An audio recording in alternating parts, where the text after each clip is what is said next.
வணக்கம் நேயர்களே, விஷன் 9 டிவிக்காக நான் உங்கள் லக்ஷ்மி நாராயணன். இப்போ நம்ம பார்க்க போகிறது வார ராசி பலனுங்க. 23ஆம் தேதியிலேருந்து 29ஆம் தேதி வரை எப்படி இருக்க போதும் பார்க்க போகிறோம். ஸோ எப்போதுமே சொல்கிறதாங்க லக்னத்துக்கு பாருங்கள். லக்னங்கிறது உங்கள் ஜாதகத்தில் லான்னு போட்டுருங்க. ஸோ அதுதான் லக்னம்.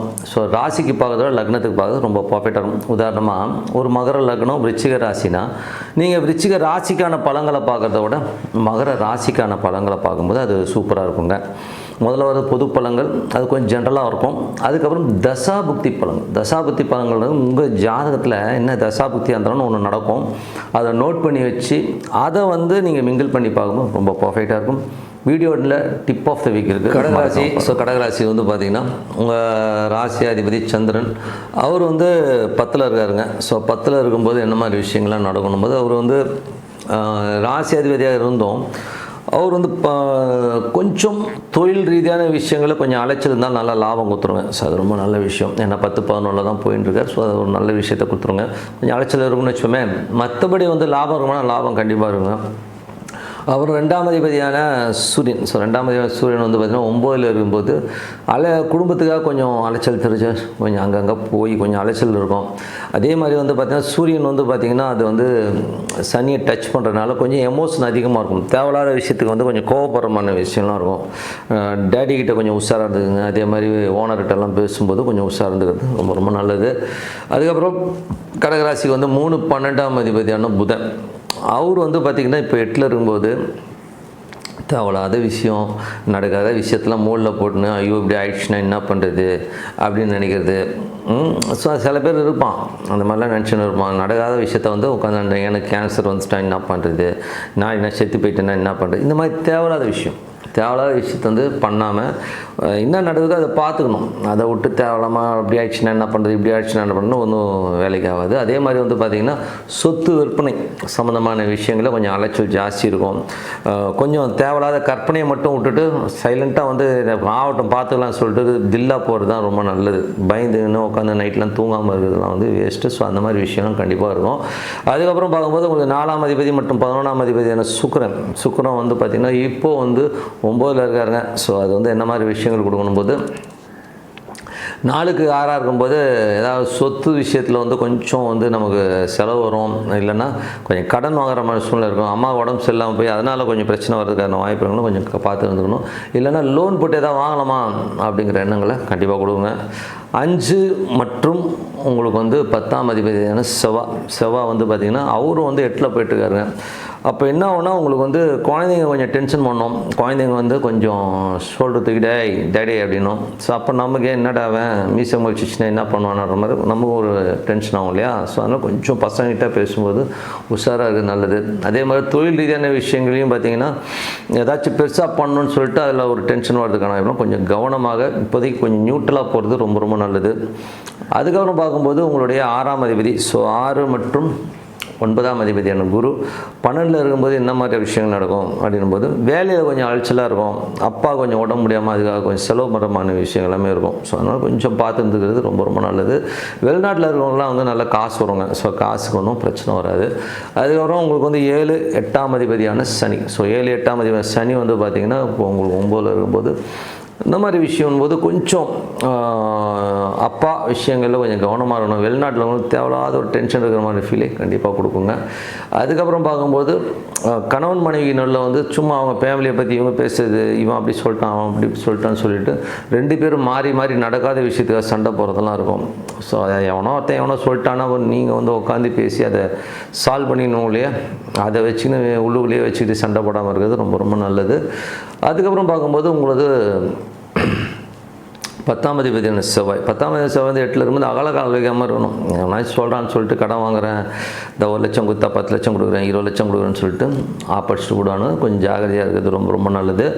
அதுக்கப்புறம் பார்க்கும்போது உங்களுடைய 11ஆம் அதிபதியான சுக்கிரன் பார்த்தோம்னா உங்களுக்கு 9ல் இருக்கும்போது நிறைய லாபம். ஸோ அப்பா சம்மந்தமான விஷயங்களில் ஏதாச்சும் காசு வரணும். ஸோ அப்பாவுடைய சொத்து வர்றதுக்கான வாய்ப்புலாம் கொஞ்சம் அதை வெயிட் பண்ணிங்கன்னா கண்டிப்பாக வர்றதுக்கான வாய்ப்பு எல்லாமே நல்லா இருக்குங்க. ஸோ இதுவரை பார்த்து பொது பலன்கள்.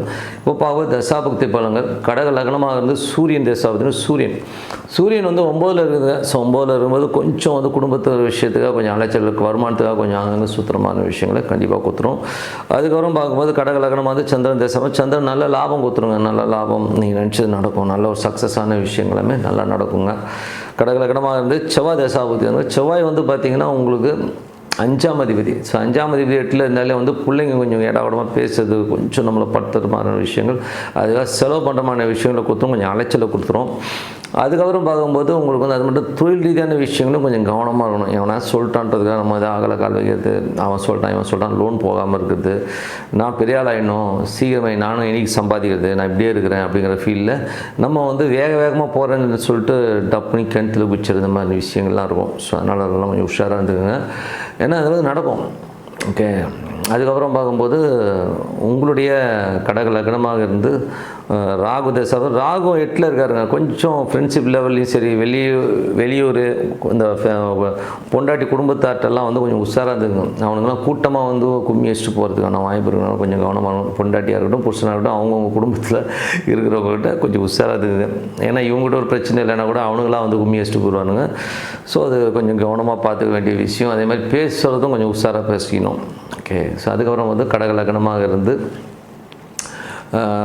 குரு தசாபுத்தி வந்துடும். குரு வந்து பார்த்திங்கன்னா உங்களுக்கு வந்து என்ன மாதிரி விஷயங்களை பண்ணுவோம், 6 9ஆம் அதிபதி 12 வேலை விஷயமாக கொஞ்சம் சுத்தமான விஷயம் இருக்கும், நிறைய அலைச்சல் இருக்கிறமான விஷயங்களை கண்டிப்பாக கொடுத்துருங்க. ஸோ அதனால் கொஞ்சம் கவனமாக பார்த்துங்க. கடக லக்னமாக இருந்து சனி தசாபதிகள். சனி வந்து 7 8ஆம் அதிபதி 9ல் இருக்கும்போது அப்பா சம்மந்தமான விஷயங்களை கொஞ்சம் கவனமாக இருக்கணும். அப்பா கொஞ்சம் உடம்பு வரதுக்கான வாய்ப்புகள் இருக்குது.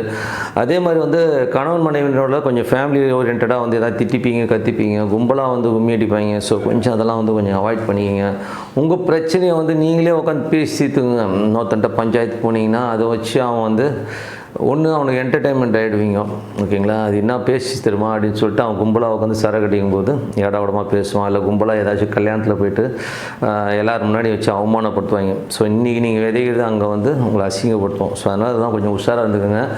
அதுக்கப்புறம் பார்க்கும்போது கடக லக்னமாக இருந்து புதன் தசாபதினா புதன் வந்து 3 12ஆம் அதிபதி 8ல் இருக்கும்போது தேவையில்லாத விஷயத்தை போட்டு மண்டையில் போட்டுன்னு தூங்காமல் இருப்பீங்க.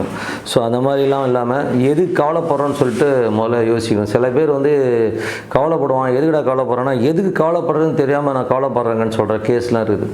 ஸோ அதனால் டென்ஷன் இல்லைன்னா கூட டென்ஷன் இல்லைங்க, அதனால நான் டென்ஷனாக இருக்கேங்கன்னு சொல்கிற ஆள்லாம் இருக்கும். ஸோ அதனால் எதுக்கு டென்ஷன் பண்ணணும்னு கொஞ்சம் யோசிச்சுக்கோங்க.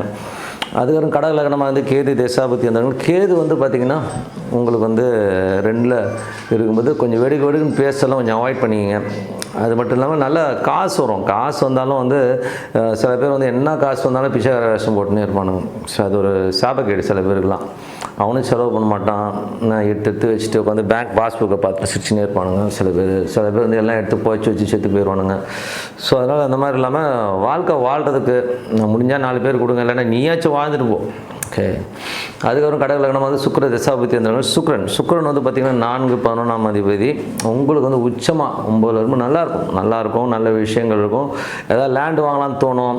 அதே மாதிரி வந்து அப்பாவோட உடம்பு சம்மந்தமான விஷயம் கொஞ்சம் கேர் எடுத்துக்கோங்க. டேடி கொஞ்சம் உடம்பு படுத்துறதுக்கான வாய்ப்புலாம் இருக்கணும். கொஞ்சம் கவனமாக பார்த்துக்கிறது ரொம்ப நல்லதுங்க. ஸோ மற்றபடி என்னங்க, என்னை பொறுத்த ஒரு சாமிங்க. ஸோ ஒரு சாமியை நம்பணும். சாமி இல்லாமல் நான் ஒன்றும் கிடையாது. ஏன்னா வந்து கருப்பு சட்டை போட்டுன்னு சில பேர்லாம் வந்து இடமா பேசின்னு இருக்கானுங்க. அவன் முதல்ல வந்து ஒரு விஷயத்தில் வந்து தெரிஞ்சுக்கிட்டு பேசணும். அதனால் சாமிங்கிறதை உண்மையாக நம்பி உட்காந்து உங்களுக்கு என்ன சாமி பிடிக்குதோ அதை உங்களோட சாய்ஸு உட்காந்து வந்து டெய்லி அதை பழக்கப்படுத்தும் போது உங்களுக்கு என்ன டிஃப்ரென்ஸ்னு தெரியும். கண்டிப்பாக நம்ம அடுத்த லெவல் போகிறதுக்கான வாய்ப்பு ரொம்ப நல்லாயிருக்கு. ஸோ இப்போ இந்த வீக்கில் வந்து திதிகள். ஸோ திதிகள் வந்து என்ன மாதிரி விஷயங்களை பண்ணணும், அதுவும் அஷ்டமி திதியை பார்த்து நிறைய பேர் வந்து பயந்து ஓடுறாங்க. என்னை பொறுத்தவரை ஒரு வாக்குவாதங்கள், தர்க்கங்கள், ஒரு அட்வொகேட் ஒரு கேஸ்க்கு ஃபைல் பண்ணுறது, ஒருத்தரை எதிர்த்து ஒரு விஷயத்தை பண்ணணும்னா அஷ்டமி திதி மாதிரி ஒரு சூப்பரான திதி பார்க்கவே முடியாதுங்க. அவ்வளோ அற்புதமாக இருக்கும். அதே மாதிரி வந்து திதிகள் எப்படி வேலை செய்யுதுங்கிறத வந்து முதல்ல வந்து தெரிஞ்சுக்கணும். ஏன்னா வந்து எல்லோருமே வந்து திதியை வந்து பிளைண்டாக ஈஸியாக வந்து இந்த திதி வந்து வேலைக்கு ஆகாதுன்னு சொல்கிறது வந்து ரொம்ப தப்பான விஷயம். அதுக்காக ஒரு நல்ல ஆப்பர்ச்சுனிட்டி வருது, நல்ல விஷயங்கள், ஒரு வேலைக்கு செய்கிறது, ஒரு வெளிநாடு பயணம், இதெல்லாம் வந்து இந்த திதியில் போகக்கூடாது அப்படின்னு சொல்லி தள்ளி வைக்கிறதும் ரொம்ப தப்பான விஷயம். அதில் வந்து என்னென்னா ரொம்ப சிம்பிளான லாஜிக் தான். திதிங்கிறது வந்து நல்லா முதல்ல புரிஞ்சுக்கணும். திதிங்கிறது வந்து நம்ம முன்னோருடைய கர்மாவை நம்ம தாங்கி வந்திருப்போம். அப்போ வந்து அது வந்து ரிஃப்ளெக்ட் பண்ணுறது தான் திதியோட வேலையை. அப்படி பார்க்கும்போது எல்லோருக்குமே வந்து ஒரு திதியில் பிறந்திருப்போம். அந்த திதி வந்து ஒரு 2 ராசியை அஃபெக்ட் பண்ணும். அதை தான் திதி சூனியம் நம்ம சொல்லுவாங்க. ஸோ அந்த திதி சூனியம்ங்கிறது வந்து இன்பில்ட்டாக வரும். ஸோ வம்சாவளியில் வந்து இன்பில்ட்டாக வந்து ஒரு திதி சூனியம்ங்கிறது வந்து கண்டிப்பாக வரும். அதில் வந்து நமக்கு அது ஒரு மைனஸுங்கிறது வந்து ஒளிஞ்சிருக்கும். அது வந்து உங்களுக்கு தாத்தா பாட்டி 2 வகை அப்பா அம்மா தாத்தா பாட்டிக்கு செஞ்சவருடைய கர்மாவுடைய ரிஃப்ளெக்ஷன், அந்த பாதிப்பு வந்து அந்த ஒரு திதி சூனியம்ங்கிறது வந்து கண்டிப்பாக காட்டும். அது எந்த மாதிரி விஷயத்தை பாதிக்கணும் போது ரொம்ப பெருசாலாம் பாதிக்காதுங்க. ரொம்ப ஜென்ரலான விஷயம் என்னென்னா, திதி சூனியங்கிறது வந்து 6, 8, 12 அந்த மாதிரி இடங்களில் போகும்போது, அந்த அதிபதிகள் போகும்போது ஒரு பாதிப்பை கண்டிப்பாக ஏற்படும். அது திதியை வச்சு சொல்கிறது. அதே மாதிரி திதி சூனிய ராசி 2 வருது. இப்போ உதாரணம் சொல்ல போனால் திதி சூனியங்கிறது வந்து ஒரு திருதியை திதின்னு வருதுன்னு வச்சுப்போமே. ஸோ அந்த திருதியை திதியில் வந்து ஒரு மகரமும் சிம்மமும் வந்து பார்த்திங்கன்னா திதி சூனியமாக வருங்க. ஸோ அந்த மாதிரி வரும்போது அன்னைக்கு இப்போ ஒரு விஷயத்தை வந்து அன்றைக்கி பண்ண போகிறீங்க, திதி அன்றைக்கி வந்து ஒரு விஷயத்தை பண்ண போகும்போது லக்னம், இப்போ டெய்லி வந்து சூரியன் உதிக்கிற நேரத்துலேருந்து 2 மணி நேரம் ஒவ்வொரு கட்டமாக வந்து அந்த லக்னம் நவுந்துக்கிட்டே வரும்.